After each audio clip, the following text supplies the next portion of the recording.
Ben Shapiro sits behind his little desk on his booster seat telling everyone who to fight all the time. He's never fought anyone in his life ever. He's a pussy. He won't even have a boxing match. He's a bitch, and he's talking about who should get shot in the head. Fuck him. When you've seen violence, that's what I even tweeted. When he said, after October 7th, I think it was October 8th, when he said we need to go and kill them all, I said, as someone who's done his own fighting, let me promise you, no, I remember what he said now.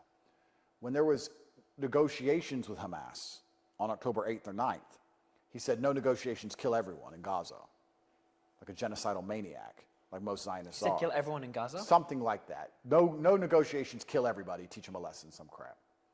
And I said, as someone who's done his own fighting, let me promise you, peace is always worth a discussion. That's what I replied.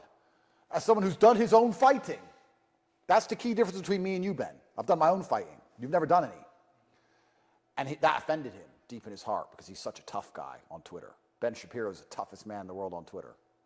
But he does that to compensate for the fact that in the real world he's a pussy, and everyone knows he's a pussy. And this is the problem about insecure people or people with small man syndrome, especially on Twitter or with foreign policy, because they don't have to do the fighting themselves and they want to prove that they're a tough guy. They're actually tyrannical and psychopathic. People who have done their own fighting aren't that way. But yeah, the Gaza struggle and the struggle of the Palestinians is disgusting. And it's kind of amazing to me the cognitive dissonance between people on the right who believe their land should be for them and they're not happy to be ethnically replaced by minorities and they don't like illegal immigrants. But then they're pro-Israel. It's like, okay, well, that doesn't make sense to me. You said that your land should be defended. Well, they're defending their land, aren't they? Oh, no, they're terrorists. Well, one man's terrorist is another man's freedom fighter. But this is another subject, you're right, which is very difficult to go down. I went all in. I made it very clear I support the Palestinian struggle.